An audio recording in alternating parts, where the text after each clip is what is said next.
بسم الله الرحمن الرحيم.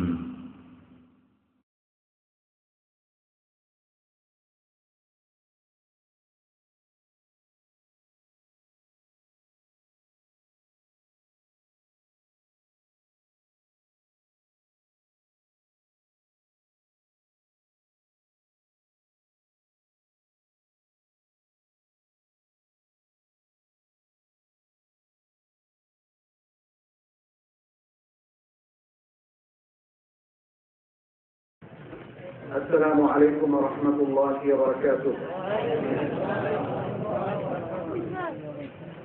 الحمد لله نحمده ونستعينه ونستغفره ونعوذ بالله من شرور أنفسنا وسيئات أعمالنا، من يهده الله فلا مضل له ومن يضلل فلا هادي له، وأشهد أن لا إله إلا الله وحده لا شريك له، وأشهد أن محمدا عبد الله ورسوله.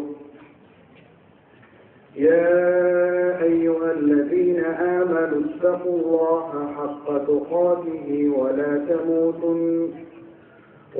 تموتن إلا وأنتم مسلمون. يا أيها الناس اتقوا ربكم الله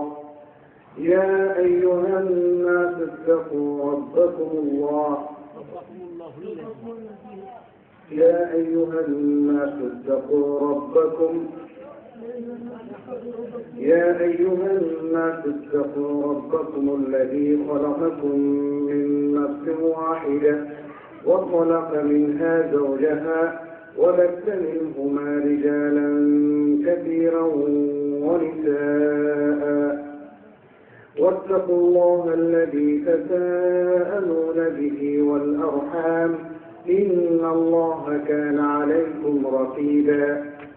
يا أيها الذين آمنوا اتقوا الله وقولوا قولا سديدا يصلح لكم أعمالكم ويغفر لكم ذنوبكم، ومن يطع الله ورسوله فقد فاز فوزا عظيما. أما بعد، فإن أصدق الحديث كتاب الله، وخير الهدي هدي محمد صلى الله عليه وسلم، وشر الأمور محدثاتها، وكل محدثة بدعة، وكل بدعة ضلالة، وكل ضلالة في النار. ثم أما بعد، فيقول الله سبحانه وتعالى: من عمل صالحا من ذكر أو أنثى وهو مؤمن فلنحيينه حياة طيبة ولنجزينهم أجرهم بأحسن ما كانوا يعملون. ويقول الله سبحانه وتعالى أيضا: ومن أراد الآخرة وسعى لها سعيها وهو مؤمن فأولئك كان سعيهم مشكورا. ويقول النبي صلى الله عليه وسلم فيما رواه البخاري في صحيحه عن الصحابي الجليل معاذ بن جبل رضي الله عنه عن النبي صلى الله عليه وسلم: يا معاذ، أتدري ما حق الله على العباد؟ قال: الله ورسوله أعلم. قال: حق الله على العباد أن يعبدوه ولا يشركوا به شيئا. أتدري ما حقهم عليه؟ قال: الله ورسوله أعلم. قال: ألا يعذبهم। আজকের এই মহতি জলসার সম্মানিত সভাপতি আমাদের প্রিয় ভাই শেখ আব্দুল হালিম, শেখ ইব্রাহিম বিন আব্দুল হালিম হাফিজাহুল্লাহ, বিজ্ঞ আলোচক বৃন্দ যারা ইতিমধ্যে আপনাদের সামনে অত্যন্ত প্রাণবন্ত আলোচনা পেশ করেছেন কোরআন ও সহিহ হাদিস নির্ভর, এবং মঞ্চ ভবিষ্যৎ অন্যান্য বিশিষ্ট ব্যক্তিবর্গ, আর আমার সামনে উপস্থিত অত্র এলাকার বহু দূর দূরান্ত থেকে আগত সম্মানিত সুধী, দিনী ভাইয়েরা এবং কর্তার আলের বোনেরা, আপনাদের সবাইকে আবারও স্বাগত জানাচ্ছি আরেকটি আলোচনা অনুষ্ঠানে, যেখানে আমরা আশা করছি সবচেয়ে গুরুত্বপূর্ণ একটি বিষয়ের উপর আমরা আলোচনা করব। সম্মানিত দিনী ভাইরা, আল্লাহ রাব্বুল আলামিন আমাদেরকে মানুষ হিসাবে সৃষ্টির পর সব মানুষের মধ্যে চয়ন করেছেন একটা দিক থেকে, সেটা হচ্ছে পৃথিবীতে সবচেয়ে বড় এবং গুরুত্বপূর্ণ যে সম্পদ তিনি সেটি আমাদেরকে দান করেছেন। আপনারা কি জানেন সেই জিনিসটা কি? নি'মাতুল ঈমান ওয়াল ইসলাম। নি'মাতুল ঈমান ওয়াল ইসলাম, ঈমান এবং ইসলাম। কারণ একজন মুমিনের জীবনে ঈমান এবং ইসলামের চাইতে গুরুত্বপূর্ণ আর কিছু নেই। ঈমান এবং ইসলামের চাইতে জরুরি আর কিছু নেই। আমরা সব কিছু বিসর্জন দিতে পারি, কিন্তু ঈমান এবং ইসলামকে বিসর্জন দিতে পারি না। এই অনুভূতি প্রত্যেক মুমিনের, প্রত্যেক মুসলিমের অবশ্যই থাকতে হবে। সেই কথাটি আল্লাহ রাব্বুল আলামিন আর কোরআনের পুরোটা জোরেই মানুষকে জানিয়েছেন। মানুষকে বারবার ঈমানের দিকে আহ্বান করেছেন, বারবার ঈমানটা যে জরুরি সেই অনুভূতি জানানোর চেষ্টা করেছেন। সূরা আন-নাহলের ৯৭ নম্বর আয়াতে আল্লাহ রাব্বুল আলামিন বলেছেন, প্রথম যে আয়াতটি আমি আপনাদের সামনে তেলাওয়াত করেছি, মান আমিলা সালিহান মিন যাকারিন আও উনসা, নর অথবা নারীর মধ্যে যেই ভালো কোনো কাজ করবে ওহুয়া মুমিন, কিন্তু তার ঈমানটা থাকতে হবে। ঈমান সহ, ঈমান নিয়ে যদি কেউ ভালো কাজ করেন, তিনি নর হন আর নারী হন, আল্লাহ তাকে সুসংবাদ দিয়েছেন, বলেছেন ফালানুহইয়ান্নাহু হায়াতান তাইয়্যিবা। আল্লাহ যদি বলতেন যে আমি তাদেরকে হায়াতে তাইয়্যিবা, সুন্দর জীবন দেব, তাহলে চলতো। কারণ আল্লাহ ওয়াদা খেলাফ করেন না। ইন্নাল্লাহা লা ইউখলিফুল মিআদ। কিন্তু আল্লাহ এখানে দুটো তাকিদ ব্যবহার করেছেন, ফালানুহইয়ান্নাহু, লামে তাকিদ এবং নুনে তাকিদ। অবশ্যই আমরা তাকে হায়াতে তাইয়্যিবা দিব, অত্যন্ত চমৎকার সুন্দর জীবন দান করব। শুধু এতটুকু নয়, ওয়ালানাজজিয়ান্নাহুম, এবং অবশ্যই তাদেরকে প্রতিফল দেব, আজরাহুম, তাদের পুরস্কার প্রতিফল স্বরূপ তাদেরকে দান করব, বিআহসানি মা কানু ইয়ামালুন। তারা যে আমল করত তার সবচেয়ে উত্তম প্রতিদান স্বরূপ, তার সবচেয়ে উত্তম বিনিময় স্বরূপ। আমল যদি এতটুকু করেন, বিনিময় হবে অনেক বড়। কত বড়? এটা বেশুমার পর্যন্ত হতে পারে। এটা 10 গুণ থেকে আরম্ভ করে বাড়তে 700 গুণ এবং বেশুমার পর্যন্ত হতে পারে। এই ক্যালকুলেশন, এই হিসাবটা কিন্তু আল্লাহ তাআলা কোরআনে এবং রাসূল সাল্লাল্লাহু আলাইহি ওয়াসাল্লাম হাদিসে, বহু হাদিসে বর্ণনা করেছেন। সুবহানাল্লাহ! এত বড় বিশাল নিয়ামত আপনারা কি পেতে চান? আমরা কি হাত তুলে দেখাতে পারি যে কারা কারা পেতে চান? আলহামদুলিল্লাহ, সবাই পেতে চাই। এত বড় নিয়ামত তো কেউ হারাতে পারে না, আলহামদুলিল্লাহ। এরপরে আরেকটি আছে সূরা বনী ইসরাঈলের 19 নম্বর আয়াতে আল্লাহ রাব্বুল আলামিন বলেছেন, ওমান আরাদা আল-আখিরা ওয়া সাআ লাহা সা'ইয়াহা ওয়া হুয়া মুমিন ফাউলাইকা কানা সা'য়ুহুম মাশকুরা। আর যে ব্যক্তি আখিরাতকে চায় এবং তার জন্য অবিরাম চেষ্টা করে, এখানে সাআ লাহা সা'ইয়াহা মানে চেষ্টা করতেই থাকে, চেষ্টাতে কোনো বিরাম দেয় না। আমাদের মধ্যে অনেকে দেখবেন যে শুধু শুক্রবার, আজকে তো শুক্রবার সালাত আদায় করে, বিরাম দেয়। সপ্তাহে 6 দিনের নামাজ পড়ে না, শুক্রবার নামাজ পড়ে। আবার কেউ 2 ঈদের নামাজ পড়ে। আবার কেউ আমাদের কিছু জিজ্ঞেস করে যে জনাব 4 ওয়াক্তের বেশি করতে পারি না, 3 ওয়াক্তের বেশি করতে পারি না, হবে কিনা? আপনারা বলেন হবে কিনা? নামাজ 1 ওয়াক্ত বা ফিরে আসে বেনামাজিদের কাতারে চলে যাবে। তাহলে যে আখিরাত চায় তাকে অবশ্যই অবিরাম চেষ্টা করতে হবে। 5 ওয়াক্ত সালাত আদায় করতে হবে। প্রতি রমজান আসলে পুরো সিয়াম পালন করতে হবে। হজ ফরজ হলে সাথে সাথে হজ আদায় করতে হবে। যাকাত ফরজ হলে সাথে সাথে কানা করে হিসেব করে যাকাত দিতে হবে। তাহলে শুধু আখিরাত চাইলে হবে না, আখিরাত চাওয়ার সাথে চেষ্টাও থাকতে হবে। আর আখিরাত চাওয়ার অর্থ কি?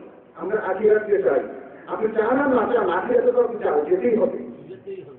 কিন্তু আখিরাত চাওয়ার অর্থ হচ্ছে আখিরাতে নাজাত পাওয়া, আখিরাতে আল্লাহর কাছে মুক্তি চাওয়া, জান্নাত চাওয়া, জাহান্নাম থেকে উদ্ধার পাওয়ার আশা করা। এটা হচ্ছে আখিরাতকে চাওয়া। এই চাওয়াটা আমরা সবাই চাই, এবং এই চাওয়ার সাথে যারা চেষ্টা করেন শর্ত আরেকটা আছে, ওহুয়া মুমিন, ঈমান থাকতে হবে। আখিরাতকে চান ভালো কথা, চেষ্টা করেন ভালো কথা, কিন্তু ঈমানটাকে নিশ্চিত করতে হবে প্রিয় ভাইরা।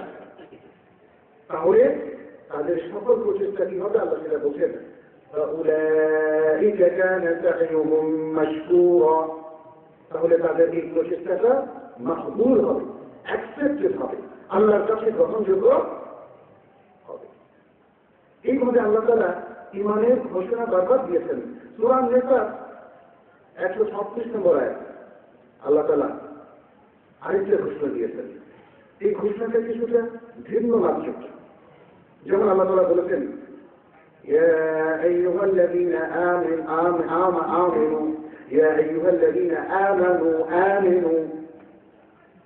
آمنوا بالله ورسوله والكتاب الذي نزل على رسوله والكتاب الذي أنزل من قبل। ইমানদারগণ, তোমরা ঈমান অর্থটা কি বলবো আমরা? ইয়া আইয়ুহাল্লাযীনা আমানু আমিনু। আমিনুর অর্থটা কি এখানে? ঈমান আনো যদি বলি, ঈমানদার আবার ঈমান আনো কেন?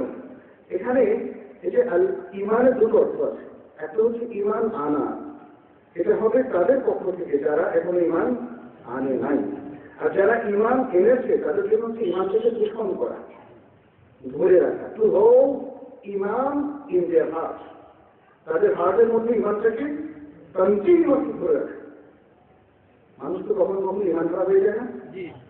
অনেক সময় অনেক মানুষ দেখবেন যে যখনই কোনো কুফরির কথা উচ্চারণ করে, কুফরিতে লিপ্ত হয়, তখন কি আর ঈমান থাকে? যখন কোনো শিরকে লিপ্ত হয় কোনো ঈমানদার, তখন কি ঈমান থাকে? একবার ঈমান আনলে কি আর যায় না? এরকম কি হয় না? ঈমান চলে যেতে পারে। কিন্তু আল্লাহ তাআলা এখানে বলছেন, ইয়া আইয়ুহাল্লাযীনা আমানু আমিনু, তোমরা ঈমান পোষণ করো, তার প্রতি, আল্লাহর প্রতি এবং তার রাসূলের প্রতি, এবং সেই কিতাবের প্রতি যা তিনি তার রাসূল মুহাম্মদ সাল্লাল্লাহু আলাইহি ওয়াসাল্লামের উপর নাযিল করেছেন, এবং সেই কিতাবের প্রতি যা তিনি ইতিপূর্বে নাযিল করেছেন। তাহলে সব কিছুর উপর ঈমান আনতে হবে। ঈমান যদি কেউ না আনে, তার পরিণতি কি? ومن يكفر بالله وملائكته وكتبه ورسله واليوم الآخر فقد ضل ضلالا بعيدا। যদি কেউ ঈমান না এনে আল্লাহর প্রতি কুফরি করে, রাসূলের প্রতি, ফেরেশতাদের প্রতি কুফরি করে, কিতাবের প্রতি কুফরি করে, রাসূল নবী আমিনের প্রতি কুফরি করে এবং আখিরাত দিবসের প্রতি কুফরি করে, তাহলে সে মহাবিভ্রান্তির মধ্যে লিপ্ত হবে। প্রিয় ভাইরা, এভাবে ঈমানের অসংখ্য আয়াত আছে। যারা ঈমান আনেনি তাদের প্রতি কোরআনের অমোঘ ঘোষণা হচ্ছে, তোমরা ঈমান আনো, আর যারা ঈমান এনেছে তাদের প্রতি ঘোষণা হচ্ছে, তোমরা ঈমান পোষণ করো, ঈমান ধরে রাখো, তোমাদের প্রতিটা মুহূর্ত ঈমানের পথে ব্যয় করো, ঈমানের পথে চলো, ঈমানি জিন্দেগি যাপন করো। আর আমরা দেখেছি কোরআনের মধ্যে আল্লাহ তাআলা ঈমানের বেশ কয়েকটা রকমের কথা উল্লেখ করেছেন। কয়টা রকম ঈমানের কোরআনের মধ্যে আছে? 5টা। আল্লাহ সুবহানাহু ওয়া তাআলা সূরা আল-বাকারার 250 নম্বর আয়াতে যেমন 5টা ঘোষণা দিয়েছেন, 5টা বিষয়ে। آمن الرسول بما أنزل إليه من ربه والمؤمنون كل آمن بالله وملائكته وكتبه ورسله لا نفرق بين أحد من رسله وقالوا سمعنا وأطعنا غفرانك ربنا وإليك المصير। سورة البقرة 77 নম্বর আয়াতে ওই ঘোষণাগুলো এসেছে। ليس البر أن تولوا وجوهكم قبل المشرق والمغرب ولكن البر من آمن بالله واليوم الآخر والملائكة والملائكة والكتاب والنبيين 177 নম্বর আয়াতে 5টা রোকনের ঘোষণা এসেছে, আর 159 নম্বর আয়াতে 4টা। তার মানে কোরআনে সর্বমোট 5টা রোকন। এর মধ্যে একটা হচ্ছে আল ঈমানু বিল্লাহ, আল ঈমানু বিল মালাইকা বা ফেরেশতা, যাদেরকে আমরা বলি বাংলায় শব্দটা আসলে ফার্সি, তবে মালাইকাকে মালাইকা বলাটাই ভালো। তারপরে হলো আল ঈমানু বিল কুতুবিস সামাউইয়্যা, আসমানি কিতাবগুলোর প্রতি ঈমান, এবং তারপরে হলো নবী রাসূলদের প্রতি ঈমান। 5ম নম্বর হলো আখিরাতের প্রতি ঈমান। হাদিসে জিবরীলের মধ্যে রাসূলুল্লাহ সাল্লাল্লাহু আলাইহি ওয়াসাল্লাম জিবরীল আলাইহিস সালাম যখন প্রশ্ন করলেন, আখবিরনি আনিল ঈমান, মাল ঈমান, আমাকে অবহিত করো, জানাও যে ঈমান কি, তখন তার উত্তরে কয়টা বলেছিলেন? 6টা, অর্থাৎ 6টা এখানে অ্যাড হয়েছে। তিনি বলেছেন আন তু'মিনা বিল্লাহি ওয়া মালাইকাতিহি ওয়া কুতুবিহি ওয়াল ইয়াউমিল আখির ওয়াল কদরি খাইরিহি ওয়া শাররিহি। এখানে তাকদীরের ভালো মন্দের প্রতি ঈমান 6টা হিসাবে এসেছে। আজকে আমাদের আলোচনার মূল বিষয় হচ্ছে তাওহীদ। তাওহীদ হচ্ছে ঈমানের প্রথম রোকনের সাথে রিলেটেড একটি বিষয়। ঈমানের 6টা রোকনের মধ্যে সবচেয়ে গুরুত্বপূর্ণ রোকনটা হচ্ছে আল ঈমানু বিল্লাহ। কি বলেন তো? আল ঈমানু বিল্লাহ, আল্লাহর প্রতি ঈমান পোষণ করা, আল্লাহর প্রতি ঈমান আনয়ন করা এবং আল্লাহর প্রতি ঈমান পোষণ করা, এটা সবচেয়ে গুরুত্বপূর্ণ। আর এটার সাথে রিলেটেড সবচেয়ে গুরুত্বপূর্ণ বিষয়টা হচ্ছে তাওহীদ। কারণ আল্লাহর প্রতি ঈমান আনা মানে হচ্ছে আল্লাহ তাওহীদের প্রতি, আল্লাহর একত্ববাদের প্রতি ঈমান আনা। একত্ববাদের সবগুলো প্রকার আমরা আজকে আলোচনা করব, এবং এই প্রকারগুলোর প্রতি হুমকি, আমাদের জীবনের কোন কোন কাজ, কোন কোন কাজের কারণে একত্ববাদের আকীদাটা নষ্ট হয়ে যায়, আমরা সেটাও কিছুটা আলোচনা করবো ইনশাআল্লাহ। তবে তার আগে জেনে নিতে হবে, আল্লাহর এই তাওহীদের স্বীকৃতি দেওয়ার জন্যই মহান আল্লাহ তাআলা জিন এবং ইনসানকে সৃষ্টি করেছেন। আল্লাহর এই তাওহীদকে প্রতিষ্ঠিত করার জন্যই মানুষকে আল্লাহ তাআলা দায়িত্ব দিয়ে দিয়েছেন। আল্লাহর এই তাওহীদকে প্রতিষ্ঠিত করার জন্যই আল্লাহ তাআলা এত সকল নিয়ম এবং শরীয়তের সমস্ত আহকামকে সাজিয়ে দিয়েছেন মুসলিম জাতির জন্য, মানব জাতির জন্য।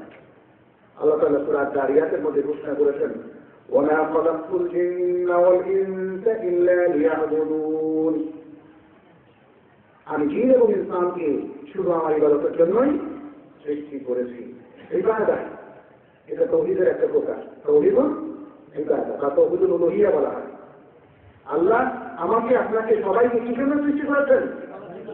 শুধু ইবাদতের জন্য।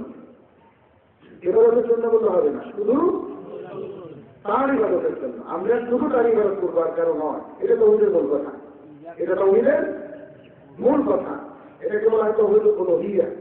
আর এটাই ছিল সকল নবীর মিশন, শব্দটির দাওয়া, ইয়া কাওমি আবুদুল্লাহ লা লাকুম মিন ইলাহিন গায়রুহু, হে আমার জাতির লোকেরা, তোমরা আল্লাহর ইবাদত করো, তিনি ছাড়া তোমাদের আর সত্যিকার কোনো ইলাহ নেই। এটা তাওহীদের মূল কথা।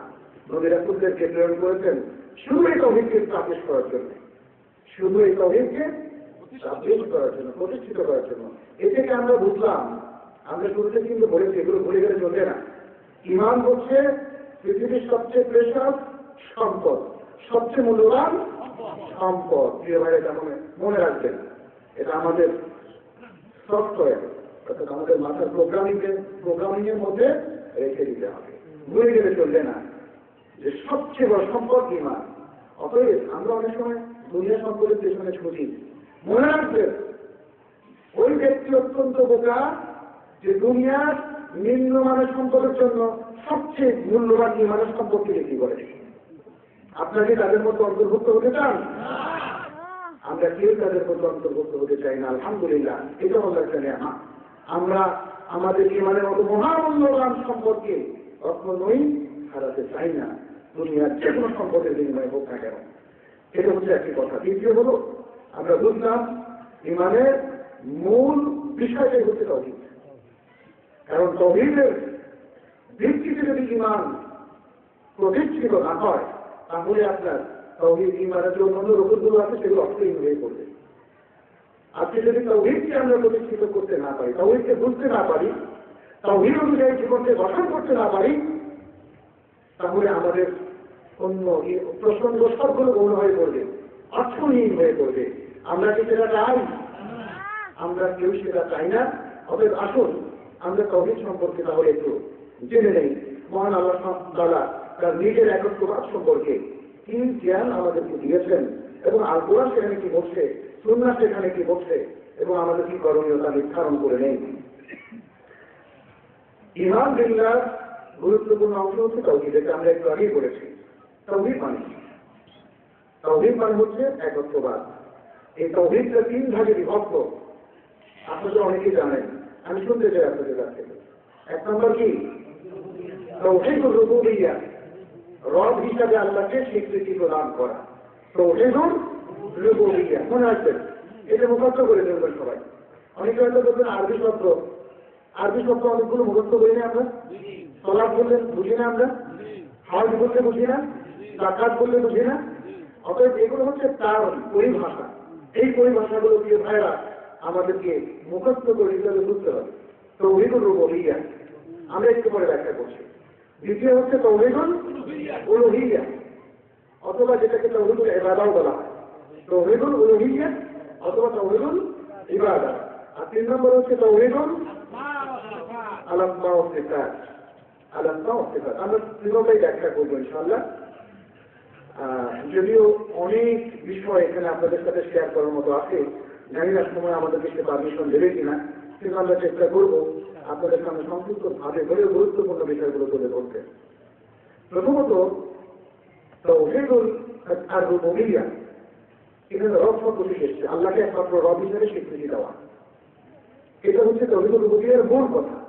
কিন্তু একটু ব্যাখ্যা করলে আমরা যে জিনিসটা বলতে পারি সেটি হচ্ছে হুয়াল ইকরার بأن الله تعالى رب كل شيء ومالكه وخالقه ورازقه وأنه المحيي والمميت والناشر والضار والمتفرد بالإجابة عند الاضطرار الذي له الأمر كله وبيده الخير كله إليه يرجع الأمر كله لا شريك له في ذلك.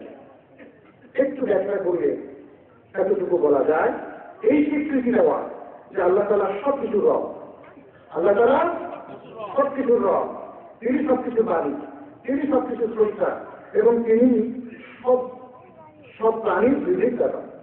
তিনি জীবন দেন, তিনি মৃত্যু দেন, তিনি কল্যাণ দেন, তিনি অকল্যাণ দেন, এবং তিনি যখন কোন ব্যক্তি মজবুর হয় তার তাকে ছাড়া দেন। তার হাতে সকল নিয়ন্ত্রণ, তারই সকল নির্দেশ, সকল কল্যাণ তার হাতে, এবং তার কাছে সবকিছু ফিরে যেতে হবে। এই সকল ব্যাপারে তার সাথে কোন শরীক নাই। আমরা আরেকটি সংক্ষেপে বোঝার জন্য বলবো, আল্লাহর যে কাজগুলো রয়েছে এই কাজগুলো শুধু আল্লাহ করতে পারে না, কেউ নয়। এই স্বীকৃতি দেওয়া ইফরাদুল্লাহ সুবহানাহু ওয়া তাআলা বিআফআলি, ইফরাদুল্লাহ সুবহানাহু ওয়া তাআলা বিআফআলি, আল্লাহ সকল ফেল, সকল কাজ যে আল্লাহ করে। যেমন সৃষ্টি করেন কে? দোয়া কবুল করেন কে? শিফা দান করেন কে? এই বিশ্ব জগৎ পরিচালনা করেন কে? সবাইকে সৃষ্টি করেন কে? আল্লাহ। জীবন দান করেন কে? মৃত্যু দান করেন কে? আল্লাহ। এইভাবে আল্লাহ যত কাজ আছে, যে কাজগুলো আল্লাহ ছাড়া কেউ করতে পারেন না, সেগুলো শুধু আল্লাহর জন্য নির্ধারণ করা। এটা হচ্ছে রুবুবিয়্যাতের ক্ষেত্রে তাওহীদ একত্ববাদের আকীদা। যদি কেউ বলেন, যেমন আমাদের সমাজে দেখি আমরা অনেকেই কবরে যান, কবরওয়ালার কাছে দোয়া করে, তাহলে কি তাওহীদ কি থাকলো? তাহলে সরাসরি তিনি অনেকটা যেন তাওহীদকে ছুঁয়ে মারলেন, তাওহীদুর রুবুবিয়্যাহকে নষ্ট করলেন। তিনি যখন কবরওয়ালার কাছে চাইবেন, যদি কেউ মনে করে, অনেকে দেখবেন যে লোহার আংটি পরে অথবা তাবিজ ঝুলায়, মনে করে যে এই তাবিজের মাধ্যমে তার ভালো হয় মন্দ হয়, অথবা লোহার আংটি পরার কারণে তার ভাগ্য পরিবর্তন হয়। এই বিশ্বাসের কারণ, তার মানে সে বিশ্বাস করলো এই আংটিটা তার ভাগ্য পরিবর্তনকারী, এই তাবিজটা তার ভাগ্য পরিবর্তনকারী। তাহলে এটা কি হলো? এটা শিরক হলো, এবং সরাসরি তাওহীদকে ধ্বংস করলো, তাওহীদকে ধ্বংস করলো। প্রিয় ভাইরা, এইভাবে আমাদেরকে বুঝতে হবে যে তাওহীদ রুবুবিয়্যাহটা কি, আমরা যেন উলুহিয়্যাত এবং রুবুবিয়্যাতের মধ্যে আমরা যেন গোলমাল না করে ফেলি। তাহলে তাওহীদ রুবুবিয়্যাহটা হচ্ছে আল্লাহ সকল কাজে, আল্লাহ যা কিছু করেন সে কাজে আল্লাহকে একক করে স্বীকার করা এবং সেখানে অন্য কারো শরীক না করা। এককভাবে স্বীকার করার অর্থ হচ্ছে সেখানে এখনো শরীক করা হচ্ছে না, শরীক নেই। এ হচ্ছে তাওহীদ রুবুবিয়্যাহর সংজ্ঞা। আল কোরআনে কিন্তু এই তাওহীদ আর রুবুবিয়্যাহ সম্পর্কে অনেকগুলো আয়াত আছে। যারা কোরআন পড়বেন এবং অর্থ জানবেন তারা কিন্তু এই তাওহীদ রুবুবিয়্যাহকে আরো ভালো করে উপলব্ধি করতে পারবেন, বুঝতে পারবেন। আপনারা কি কোরআন পড়েন সবাই? অনেকেই। আচ্ছা, কারা কারা কোরআন তেলাওয়াত করেন একটু হাত তুলেন তো দেখি। আমরা কিন্তু সবার হাত নামান, সবার হাত মানে উঠতে না দেখে আমি কিন্তু একটু দেখিতেই হয়েছে। আমি আপনাদের শুভাকাঙ্ক্ষী, আমি চাই আপনারা সকলে নাজাত পান। আল্লাহ আপনাদের সবাইকে নাজাত দিন, আমাদেরকেও নাজাত দিন। কিন্তু কোরআন থেকে বিচ্ছিন্ন থাকলে নাজাত দিয়ে সহজ। ভাইয়া যারা কোরআন করতে পারেন না, আপনারা কি কোরআন করতে চান? আপনারা কি শিখতে চান? তাহলে সেই নিয়মটা আজকে থেকে করবেন। কোরআন আপনাদেরকে শিখতে হবে। বয়স কোনো কারণ হতে পারে না। আমরা দেখেছি অনেক বয়সে সাহাবায়ে কেরামদের অনেকেই ইসলাম গ্রহণ করেছেন না? তাদের ইসলাম পালনে কি বয়সটা কোনো বাধা হয়েছে? কোরআন হচ্ছে আমাদের সবচেয়ে গুরুত্বপূর্ণ অংশ শরিয়াত। অতএব কোরআনকে যারা করতে পারবেন না তারা অনেক খায়ের থেকে বঞ্চিত, অনেক এলেম থেকে বঞ্চিত। আপনারা অবশ্যই কোরআন করবেন, কারণ কোরআনের মধ্যে আল্লাহ তাআলা তার তাওহীদ সম্পর্কে বিষয় ব্যাখ্যা করেছেন। আল্লাহ তাআলা বলেছেন خلق السماوات بغير عمد ترونها وألقى في الأرض رواسي أن تميد بكم وبث فيها من كل دابة وأنزلنا من السماء ماء فأنبتنا فيها من كل زوج كريم هذا خلق الله فأروني ماذا خلق الذين من دونه بل الظالمون في ضلال مبين। সূরা লোকমানের 10-11 নম্বর আয়াত আল্লাহ তাআলা বলেন তিনি আকাশসমূহকে সৃষ্টি করেছেন কোন টেক দেওয়া স্তম্ভ ছাড়াই, কোন আনুজ ছাড়াই, কোন স্তম্ভ ছাড়াই। স্তম্ভের মধ্যে আমরা যেমন এই যে ট্রেনটাকে দাঁড় করিয়েছি বাঁশের উপরে, আল্লাহ তাআলা আসমানকে কি কিছুর উপর দাঁড় করিয়েছেন? কিছুর উপর দাঁড় করেননি। তোমরা দেখতে পাও এমন কোন কিছুর উপর আল্লাহ তাআলা আসমানকে দাঁড় করান নাই, সৃষ্টি করেননি। এবং তিনি জমিনের মধ্যে কিরক স্বরূপ পাহাড় গেঁথে দিয়েছেন যেন জমিন হেরে না পড়ে। আর জমিনের মধ্যে তিনি সকল ধরনের পানি সৃষ্টি করেছেন। দেখেন এখানে এই যে আল্লাহ সৃষ্টির বর্ণনা তিনি দিচ্ছেন। আর আসমান থেকে পানি বর্ষণ করেছেন। এরপরে আমরা তা থেকে প্রত্যেক জোড়ায় জোড়ায় জেলের সৃষ্টি করেছি, উৎপাদন করেছি। এটা আল্লাহর সৃষ্টি, আমাকে দেখাও আল্লাহ ছাড়া আর যারা আছে তারা কি সৃষ্টি করেছে। তাহলে এখানে আল্লাহ তাআলা চ্যালেঞ্জও করে দিলেন। তিনি জানালেন যে তিনি সবকিছু সৃষ্টি করতেন, আবার চ্যালেঞ্জ করে দিলেন যে আর কেউ কি কিছু সৃষ্টি করেছে? আর কেউ কিছু সৃষ্টি করেনি।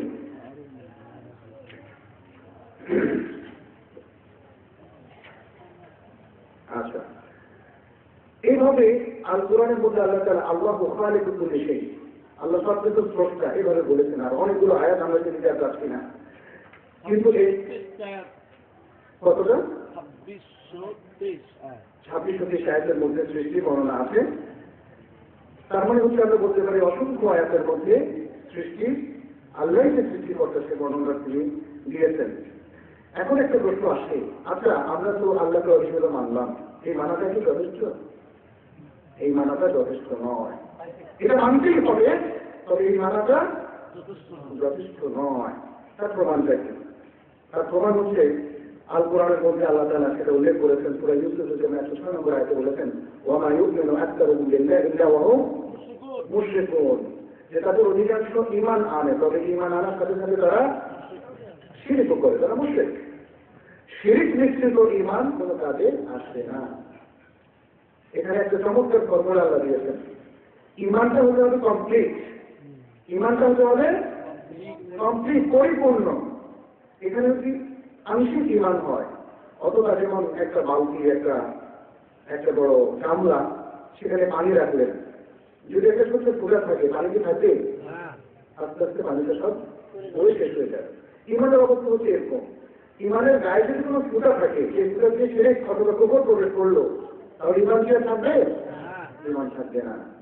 কিন্তু পক্ষান্তরে একটা কুফরি আমাদেরকে ঈমান হারা করার জন্য যথেষ্ট। একটা শিরকের কাজ, একটা শিরকের আকীদা আমাদেরকে ঈমান হারা করার জন্য যথেষ্ট। কারণ যখন ধরুন আপনি কাউকে আঘাত করতে চান, কাউকে যদি ছুরিকে আঘাত করা হয়, ছুরিকে আঘাত করে তাকে আঘাত করার জন্য একটা ছুরি যথেষ্ট না? পৃথিবী সকল ছুরি লাগবে, সকল অস্ত্র লাগবে একজন মানুষকে মারার জন্য? লাগবে না। এটা হচ্ছে নিয়ম। ফলে যদি একটা সৌধ তৈরি করতে চান, সেটাকে কমপ্লিটলি চমৎকার ভাবে তৈরি করতে হবে। কিন্তু ধ্বংস করতে চান, সামান্য জিনিসই যথেষ্ট। এজন্য আমাদেরকে কমপ্লিট জীবনের মধ্যে থাকতে হবে, আংশিক জীবন নয়। আর পরিপূর্ণভাবে কুফরি এবং শিরক থেকে মুক্ত থাকতে হবে। একটা বা দুটো কুফরি আমাদের ঈমানকে ধ্বংস করে দিতে পারে। আল্লাহ রাব্বুল আলামিন আল কোরআনের মধ্যে উল্লেখ করেছেন যে তাওহীদ রুবুবিয়্যাহকে যারা শুধু মানে, তারা পরিপূর্ণ ঈমানের মধ্যে এখনো দাখিল হয়নি, ঈমানের একটা অংশ পূরণ করলো না। কারণ মক্কার কুরাইশরা যাদেরকে প্রশ্ন করা হয়েছিল, এই কাজ করে থেকে, ও কাজ করে থেকে, সৃষ্টি করে থেকে, তখন তারা বারবার আল্লাহর কথা বলেছে। কিন্তু তাদের সেই জবাবটা তাদেরকে ঈমানের মধ্যে দাখিল করেনি। আল্লাহ তাআলা বলছেন, যেমন সূরা আনকাবুতের 61 নম্বর আয়াতে, وَلَئِن سَأَلْتَهُم مَّنْ خَلَقَ السَّمَاوَاتِ وَالْأَرْضَ وَسَخَّرَ الشَّمْسَ وَالْقَمَرَ لَيَقُولُنَّ اللَّهُ فَأَنَّىٰ يُؤْفَكُونَ। যদি তাদেরকে জিজ্ঞাসা করো, কে আসমান সমূহ এবং জমিন সৃষ্টি করেছে এবং কে চন্দ্র সূর্যকে পরিচালিত করছে তোমাদের, তারা অবশ্যই বলবে আল্লাহ। আল্লাহ ইউফাকুন। তাহলে তোমরা কোন দিকে মোহগ্রস্ত হচ্ছ, কোন দিকে পরিচালিত হচ্ছ? আল্লাহ তাআলা বলছেন।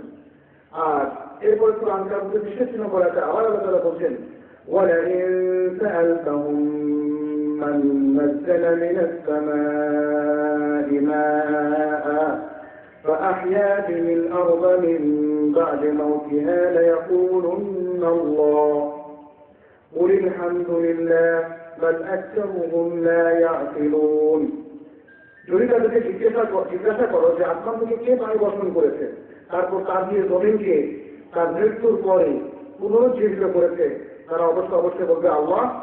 বলে দাও আলহামদুলিল্লাহ, সকল প্রশংসা আল্লাহর জন্য। কিন্তু তারা তো জ্ঞান রাখে না, কারণ এত কিছু বলার পরেও তারা আল্লাহর ইবাদতে তারা শামিল হয় না, ইবাদত করে না।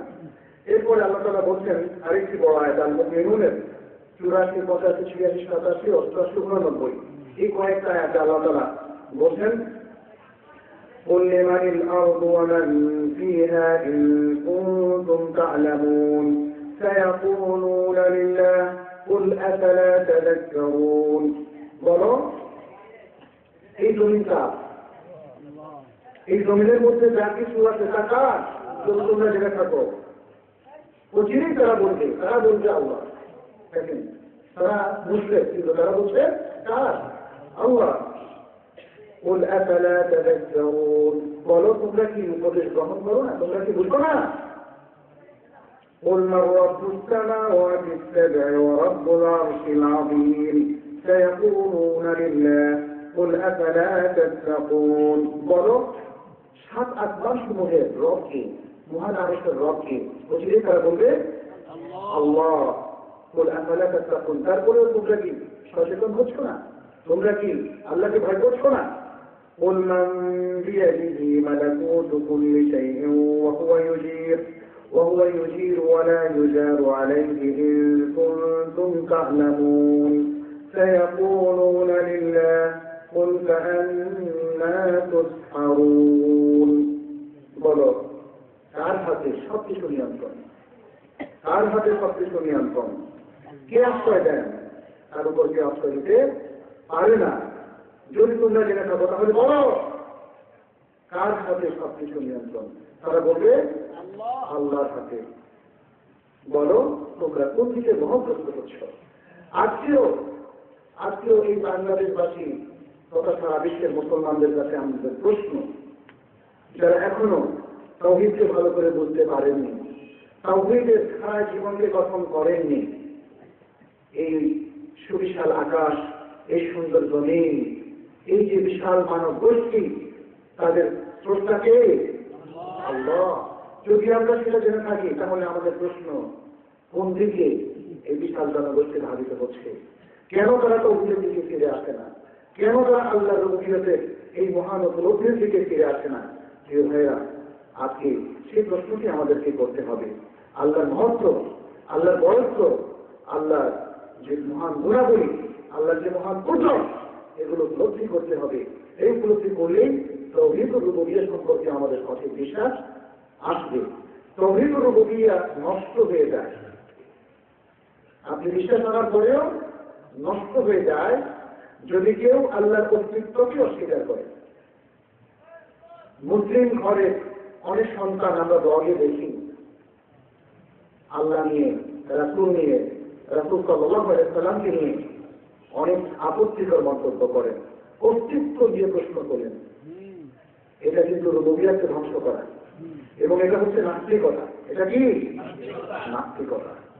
এটা কোনো সুযোগ নাই। মুসলিম ঘরের সন্তান সে আল্লাহর উপর বিশ্বাস স্থাপন করবে, সে কিন্তু এই প্রশ্ন কখনোই তুলবে না আল্লাহর অস্তিত্ব নিয়ে, রাসূল সাল্লাল্লাহু আলাইহি ওয়াসাল্লামের রিসালাত নিয়ে।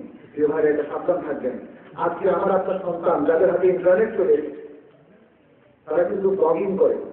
অনেক মা বাবা জানেন না, মানে আমার ছেলে ইন্টারনেট চালাইতে জানে, খুব খুশি। কিন্তু ইন্টারনেটে কি চালায়, কি মন্তব্য সে করে আর কি মন্তব্য সে লেখে, এগুলো খোঁজ খবর কিন্তু আমাদের রাখতে হবে। আপনি নামাজি হওয়ার পরেও আপনার সন্তান খারাপ সঙ্গে পড়ে নাস্তিক হয়ে যেতে পারে। ছবি কে আসো, সাবধান থাকুন প্রিয় ভাইরা, এটা একটা দিক। আচ্ছা, একজন নাস্তিক হলো না, আল্লাহর অস্তিত্ব বিশ্বাসী, সবকিছু বিশ্বাস করে, কিন্তু আল্লাহর বৈশিষ্ট্য সে কোনো একটা স্বীকার করে না। এটা কি হবে? এটা সরাসরি তাওহীদুর রুবুবিয়্যতকে আঘাত করবে, ধ্বংস করে দেবে। যেমন সহিহ বুখারীর রিওয়ায়াতের মধ্যে আপনারা জানেন, আল্লাহ রাসূল সাল্লাল্লাহু আলাইহি ওয়াসাল্লাম সংবাদ দিয়েছেন যে শেষ রাতে আল্লাহ তাআলা আসমানে নেমে আসেন, শেষ আসমানে নেমে আসেন। কেউ যদি বলেন যে আল্লাহ নামেন না, এটা তো সহিহাদিসের বক্তব্য, এটা তো আল্লাহর একটা কাজ। শেষ রাতে নেমে আসে, বান্দাকে আহ্বান করতে থাকেন, আল্লাহর একটা কাজ না এটা? আল্লাহর একটা বৈশিষ্ট্য। এটাকে যিনি অস্বীকার করেন, তিনি রুবুবিয়তের একটা অংশকে অস্বীকার করেন। বুঝতে হবে, এভাবে আল্লাহর কোনো সিফাতকে, আল্লাহর কোনো কাজকে তাওহীদ করা যাবে না। এরপরেও আরেকটা তৃতীয় প্রকার, সেটি হচ্ছে যেমন আমরা বলেছি দোয়া কবুল করেন কে? আল্লাহ। কেউ যদি আল্লাহর সাথে বলে যে অন্যরাও দোয়া কবুল করতে পারেন, সে কোনো মানুষ হোক, জীব জন্তু হোক, জিন হোক, অথবা কোনো পদার্থ হোক, তাহলে এটা কি হবে? এটাও তাওহীদুর রুবুবিয়্যতকে ধ্বংস করে দিবে। প্রিয় ভাইরা, তবে আমাদেরকে জানতে হবে তাওহীদুর রুবুবিয়্যতটা কি, কিভাবে এটাকে প্রোটেক্ট করা যাবে, হেফাজত করা যাবে, সংরক্ষণ করা যাবে, আর কি করলে এটা ধ্বংস হয় তা থেকে আমাদেরকে বিরত থাকতে হবে। প্রিয় ভাইরা, এই বিষয়টা আমাদের জন্য খুবই জরুরি। দ্বিতীয় যে প্রকার তাওহীদুল উলুহিয়্যাহ, উলুহিয়্যাহ শব্দটা এসেছে ইলাহ থেকে। আমরা বলি লা ইলাহা ইল্লাল্লাহ, এটা আফদালুল যিকর, এটা কালিমাতুত তাইয়্যিবা, এটা হলো পবিত্র বাক্য। আল কালিমা আত-তাইয়্যিবা লা ইলাহা ইল্লাল্লাহ, এটা একটা مشروع ذكر. لا إله إلا الله وحده لا شريك له له الملك وله الحمد يحيي ويميت. এমন কি শুধু লা ইলাহা ইল্লাল্লাহ এটাও বলতে কোনো অসুবিধা নেই, তবে এটার সাথে লা ইলাহা ইল্লাল্লাহ মুহাম্মদ রাসূলুল্লাহ একসাথে লাগাবেন না, এই লাগানোটা সঙ্গত নয়। যাই হোক, মুহাম্মদ রাসূলুল্লাহ যদি বলতে চান তাহলে শাহাদা দিয়ে বলা যায় সবচেয়ে উত্তম, আশহাদু আন লা ইলাহা ইল্লাল্লাহ ওয়া আন্না মুহাম্মাদার রাসূলুল্লাহ। এটাই হচ্ছে সহি তরিকা। এইভাবে আমাদেরকে যেটিগুলো উচ্চারণ করতে হবে অথবা ক্লিয়ার করতে হবে। যাই হোক, আমরা বলেছিলাম ইলাহ শব্দ থেকে এসছে উলুহিয়া। ইলাহ মানে হচ্ছে কি? যার ইবাদত করা হয়। মা'লুহ আই মা'বুদ, যার ইবাদত করা হয়, যার ইবাদত করা হয়। তাহলে কাজটা কি? কাজটা হচ্ছে ইবাদত। ইবাদত কে করে? আল্লাহ করেন না বান্দা করেন? বান্দারা করেন। সেই ইবাদত কাদের কাজ? বান্দার কাজ। রুবুবিয়তের মধ্যে আমরা বলেছি সেখানে তাওহীদের অংশ হচ্ছে আল্লাহর কাজ। আর উলুহিয়ার মধ্যে এখানে আমরা প্রকাশ করছি কিসের কাজের কাজ? বান্দার কাজ। আল্লাহর ইবাদত যখন পারফেক্টলি সম্পাদিত হয় তখনই আল্লাহর একত্ববাদ প্রতিষ্ঠিত হয়। আল্লাহর ইবাদত যদি সঠিকভাবে করেন তাহলে সেটাই হচ্ছে তাওহীদুল ইবাদা অথবা তাওহীদুল উলুহিয়া। সংক্ষেপে আজকে আমরা বলবো যে ইফরাদুল্লাহ সুবহানাহু ওয়া তাআলা বিল ইবাদা। ইফরাদুল্লাহ সুবহানাহু ওয়া তাআলা বিল ইবাদা অর্থাৎ শুধু এককভাবে আল্লাহর জন্য ইবাদত করা, এটি হচ্ছে তাওহীদুল উলুহিয়া। আর কারোর জন্য ইবাদত না করা, অর্থাৎ ইবাদত কাউকে শরীক না করা, আল্লাহকে ইবাদতের জন্য খাস করা, এটাই হচ্ছে তাওহীদুল উলুহিয়া অথবা তাওহীদুল ইবাদার মূল সংজ্ঞা। সংক্ষেপে শুধু এতটুকু বললাম। এটাকে ইলাবোরেট করলে হয়তো আরেকটু ব্যাখ্যা করে বলা যেতে পারে।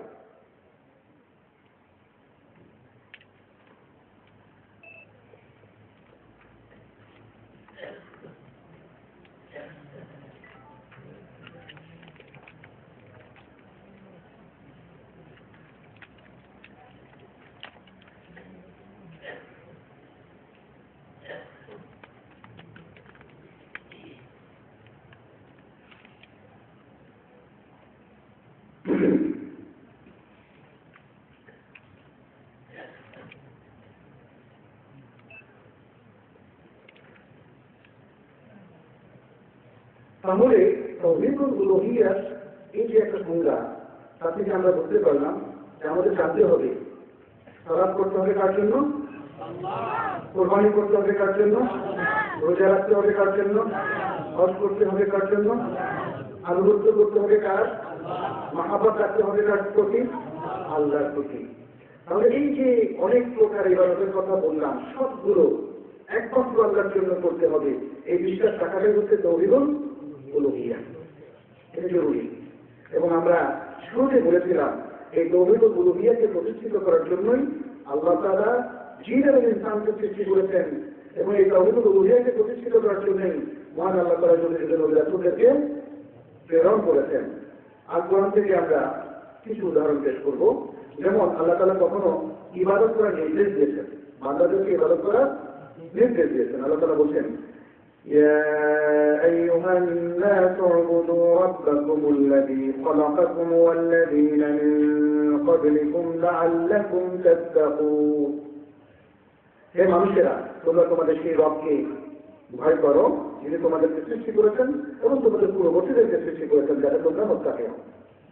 এখানে উবুদু সমস্ত মানুষকে ইবাদতের নির্দেশ দিয়েছেন। সূরা আল বাকারার 21 নম্বর আয়াত।